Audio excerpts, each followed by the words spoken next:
الحمد لله الكريم ذي المنن على اشتغالي بفروض وسنن. الحمد لله الكريم ذي المنن على اشتغالي بفروض وسنن.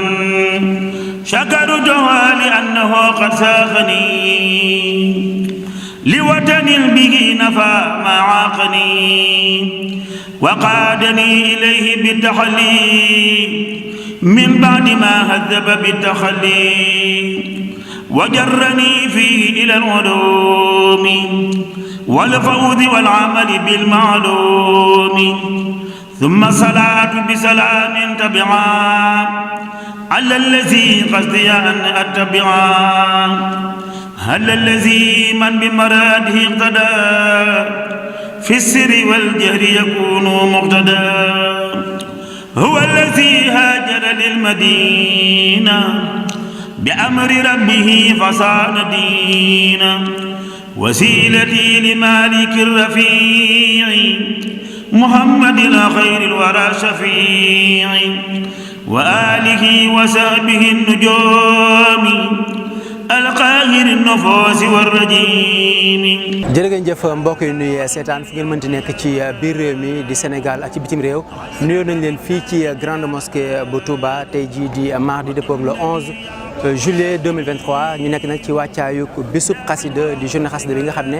Cheikh Mouhamadoul Mountakha Mbacké moom Serigne Bassirou di xalifa général des Mourides moo ko santaane ngir ñu amal ko ci dëkk bu sell bi di Touba waaye ci biir réew mi. waaye nag ni nga xam ne noonu lañ ko amalee ci at yi weesu jël nañ mboolem matuwaay yi ngir bépp bërëb boo xamante nii rek war nañ faa amal njàngum xasida gi moo xam ci durus la moo xam ci rajas la moo xam ci njàngum yëkkati la loolee lépp ñu ngi ci installation yi ñu ngi ci dernier réglage ñu ngi fii nag benn ci site yi nga xam ne ci la ñuy amalee njàngum xasida googu muy fii ci penku jumaay Touba ji fi nga xam ne fi la Serigne Amsatou Mbacké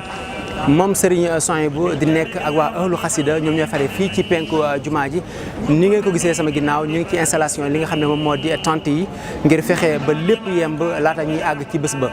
jël nañ mboolem matuwaay yi gis ngeen li nga xam ne moo jëm ci wàllum installation yi bàyyiwuñ benn fànn lépp loo xam ne rek moo jëm ci dundal bis bi ni nga xam ne noonu la ko sëriñ bi santaane muy Cheikh Mouhamadoul Mountakha Mbacké di xalifa général des Mourides jël nañ ko ngir fexe ba lépp amee ci ni nga xam ne noonu la ko sëriñ bi bëggee. waaye yeneen murid yi nekk ci di ko waajal ci ay xéewal ci ay lekk ci ay naan comme ni ko Serigne Touba waxoo woon rek ñaanee woon ko boromam waccal taxaami wa sarabi ya karim sikran wa shukran wa sawaban la yarim. suñ borom nag ma defal sama lekk ak sama naan man Ahmadul Khadim muy ak sikar waaye tamit doon ak tudd yàlla goo xam ne ab yoolam dootu dagg ba mukk kon loolu rek mooy li nga xam ne moom lañ ci nekk doon incha allahu rabbi duñ bëgg nag dara rëcc leen ànd koog mbooleem comité bi nga xam ne mooy comité presse bi nga xam ne ñooy groupe média bi nga xam ne mooy yoonu murid yëpp muy GMT bi ñu ci nekk Serigne Assane nekk ca bopp ak ñi mbooleem ñu ko àndal Serigne Abdoulaye Diop waaye ak mbooleem jëwriñ yi nga xam ne rek ñoo nekk ci biir liggéey boobu fas yéene nañu lépp loo nga xam ne mi ngi fi am ci mbooleem site yi nga xam ne mi ngi ci biir penc bi ak ci yeneen yi nga xam ne muy daaru Xudóos te waa wilaaya dafa nekk ak mbooleem site yëpp rek lu fay nekk rek danañ leen ko dégtal ci am njàng ci am rajas ak mbooleem xew-xew yi nga xam ne moom mi ngi fi am ba ci sikar si ak lépp kon da ngeen ñuy topp rek ci mbooleem plateforme yoonu murid gi rek ñu dégtal leen mbooleem li nga xam ne mooy am fii te lépp nag ñuy ñaan Cheikh Mouhamadoul Mountakha yàgg fi lool te ànd ko wér mu am ko ni mu ko bëggee nu nit ñu def ko ni mu ko bëggee moom sëriñ bi sax di fi wéy di yàgg lool lim ci bëgg am ko nu nit liñ bëgg ci moom mu am ko muy mu yàgg fi lool te wér wasalaamaaleykum wa rahmatullahi taala ليهب ذاك ولإخواني جميعا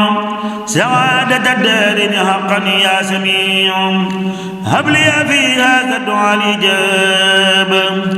بالمصطفى والآل والصحابة.